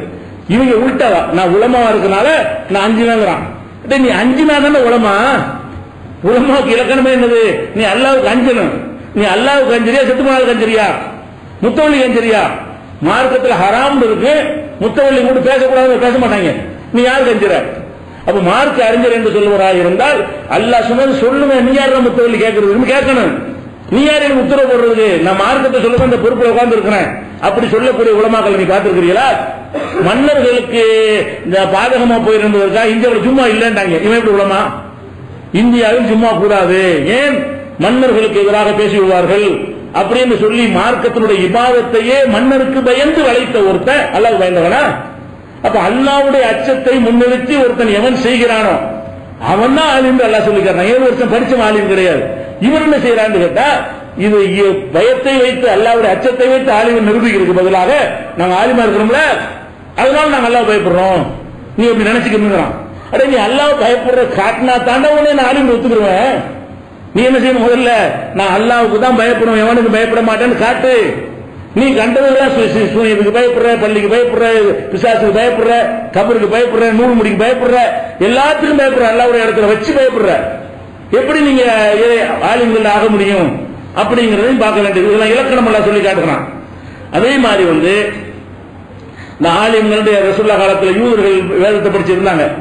அவங்கள பத்தி எல்லாம் என்ன சொன்னான்னு கேட்டா, அவ தத்துமாவும் நான் யூமினுலக்கும், இவங்க வந்து உங்களை மாதிரி ஈமான் உள்ளவங்க நினைக்கிறீங்களா? சஹாபாக்களை பத்தி எல்லாம் கேட்கறான். இவங்க எல்லாம் வருவாங்கன்னு நினைக்கிறீங்களா? கதுக்கான பரீக்கும் மின்ஹும் யஸ்மவுன கலாமல்லா, இவங்கள ஒரு சாரார் வந்து அல்லாஹ்வுடைய கலாமை காதால் கேட்கிறார்கள். சும்மா யுஹர்ரிபூனஹு மின் பாதி மா அகலுஹு, விளங்கிய பிறகு அப்படியே அதை மாற்றி விடுகிறார்கள். ஒஹுமியாலமன் அறிந்து கொண்டே மாற்றுகிறார்கள். அப்ப அல்லாஹ்வுடைய வேதம் இதைத்தான் சொல்லுகிறது என்று தெரிந்து கொண்டு, லம் எளிது என்று தெரிந்து கொண்டு, அல்லாஹு சமது என்று, அல்லாஹ் தேவையற்றவன் என்று தெரிந்து கொண்டு, உலமிய குள்ளவு குஃபுவன் அகது, அவனுக்கு நிகரா எவனும் இல்லை என்று தெரிந்து கொண்டு என்ன செய்யறாங்க? அவனுக்கு நிகரா இவரும் கேட்பாரு. நாங்க இப்ப 1,00,000 பேர் கேட்டாலும் அவுளியா காதுல விழுவுங்கிறிய. அப்ப நீ யாரு? வேதத்தை படித்து வேதத்துக்கு மாற்றமாக திசை திருப்புகிறார்களே, இவர்கள் எல்லாம் வருவார் நினைக்கிறீங்களா? எல்லாம் கேட்கலாம். அப்ப இவங்க ஆலிம் கிடையாது. அடிப்படையான விஷயத்தை அல்லாஹ்வை அறியக்கு என்ன ஆலிம்? சட்டம் தெரியாது புரிஞ்சு போ. அல்லாஹ்வை அறியக்கு என்ன ஆலிமு? அல்லாஹ் யாருன்னு உனக்கு அறிவு இருக்கா? அல்லாஹ் பத்தி உனக்கு அறிவு இல்லையா? அல்லாஹ் அறிவுண்டால் அஞ்சுவ. அல்லாஹ்வை பற்றிய அல்லாஹ்னா யார்? எவ்வளவு பெரிய பவர்ஃபுல்லான ஒரு சக்தி அஞ்சு இருந்தால் அது அடுத்த ஆட்டுக்கு போறான். வலிமையான ஒரு பொருளாதார வசதி, அழகான உடல் வனப்புடைய ஆற்றலுடைய ஒரு கணவன் இருக்கும்போது ஒரு மனைவி இன்னொருத்தன் போவாளா? நீ வந்து அதை விட நமக்கு பவரான ஒரு அல்லாஹ் இருக்கிறான், என்ன வேண்டாலும் செய்வான், அவனுக்கு முடியாது ஒண்ணுமே கிடையாது, அவன் இல்லைன்னு சொல்லிட்டு எவனுக்கு தர முடியாது. இப்படி எல்லாம் ஒருத்தன் விளங்கி இருந்தா அவன் எப்படி மேலாட்ட போவான்? அவன் ஏன் கல்லு மண்ணிட்ட போய் கேட்பான்? அவன் ஏன் செத்தாளுக்கு போய் கூப்பிடுறான்? உசோடுகளை ஏன் கூப்பிடுறான்? ஏன் முறிவு வாங்குறான்? அப்ப இவர்கள் அல்லாஹ்வையே விளங்கலை. அல்லாஹ் விளங்காட்டி நீங்க என்னடா ஆலிமு? அப்ப அல்லாஹ்வுக்கு வணங்கிட்டு வா. அப்ப ஆலிமுக்கு மரியாதை இருக்கிறது. நீ ஆலிமா என்பதன் பிரச்சனை. சனதை வச்சு ஆலிம் இல்ல. எனக்கு சனதை பரிச்சைட்டானோ அந்த மாதிரி எடுத்து பேசணும்னா அவருக்கு சனது செல்லாதுட்டாங்க.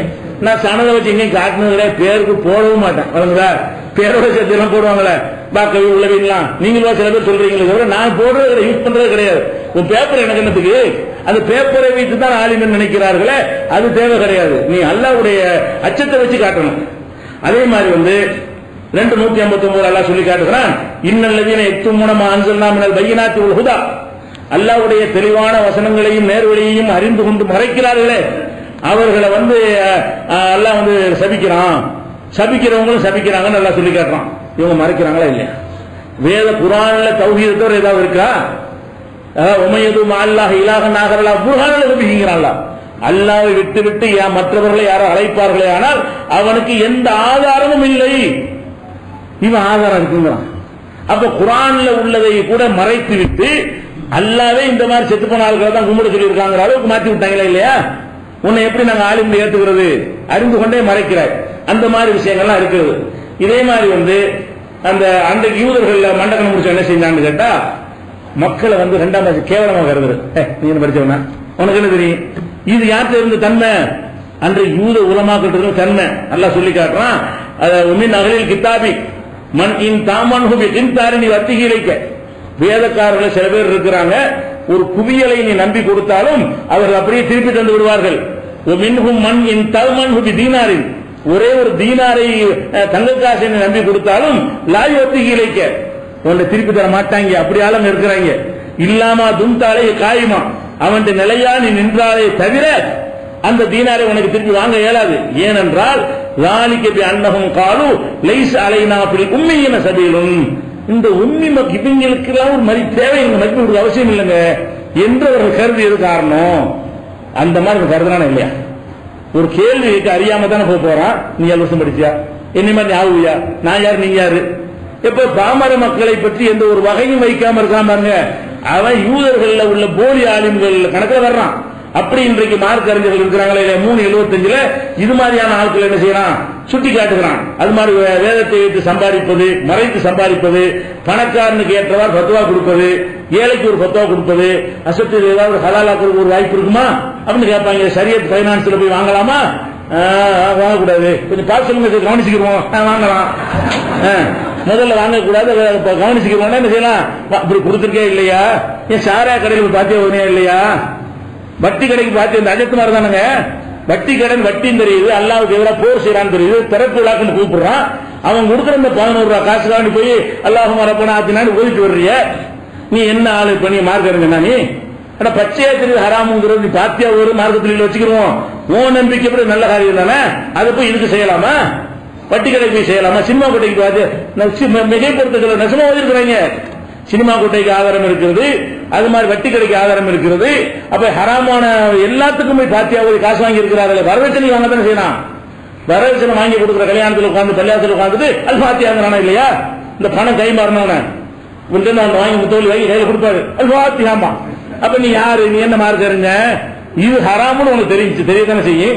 தெரிஞ்சுட்டு நீ மனுஷனுக்கு பயந்துட்டு காசுக்கு தானே விற்கிற, மார்க்கத்தானே மறைக்கிற. இவன் கலந்து வருமா எந்திரிச்சான நினைச்சு இந்த ஏகத்துவ கொள்கை வர்றதுக்கு முன்னாடி ஒரு வரதட்சணை திருமணத்தை புறக்கணிச்சானா?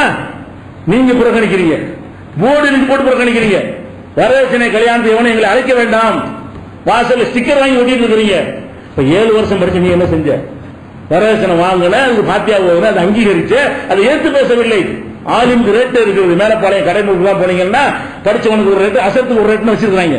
சாதாரண ஆட்களுக்கு ஒரு ரேட்டு 1 லட்சம், அஜர்த்துனா 5 லட்சம், டாக்டர்னா 10 லட்சம் வச்சிருப்பாங்கல்ல. அதுல இவங்க லிஸ்ட்ல வந்துடுறாங்க அஜர்த்து. அப்ப அஜர்த்தா இருந்தா பாத்தியாவதியா காப்பாத்திடுவாரு பொண்ண அப்படின்னு சொல்லிட்டு அதுக்கு ஒரு ரேட்டு வச்சிருக்காங்க. நான் என்ன கேட்கிறேன், உனக்கு ஒரு ரேட்டுன்னு நிர்ணயிச்சு வைக்கிற அளவுக்கு மிகைப்படுத்தி விசாரிச்சு பாருங்க. மேலப்பாளையம் கடைநோட்டில் ஆலிம்கள் பெருத்த ஊர்ல போனீங்கன்னா ஆலிம் சண்டை ஒன்ன கடை, ஆலிம் சண்டை 5 லட்சம் கேட்பாரு இப்படின்ற அளவுக்கு மக்களுக்கு தெரியும். அப்ப இந்த அளவுக்கு நீ இருக்கிறீ, நீ என்ன மார்க் அறிஞனா? அப்ப மார்க் அறிஞருங்கிற பேரை வைத்துக் கொண்டு மார்க் அறிஞர் சொல்ற கேளுங்க, உன் ஆதாரத்தோடு இருக்கணும். அவர் மார்க் அறிஞர் காட்டணும், மார்க்கத்துக்காக தியாகம் பண்ணணும், மறைக்க கூடாது. உலக ஆதாயத்துக்காக வேண்டி மார்க்கத்தை விற்க கூடாது. என்ன உள்ளத சொல்லு, என்ன விலை வந்தாலும் வரட்டும். இப்படி இருந்தா தானே மார்க் அறிஞர். இன்னும் மார்க் அறிஞர் சம்பந்தமா நிறைய விஷயங்கள் இருக்கிறது. இன்ஷா அல்லாஹ் நாளைக்கு பார்க்கணும்.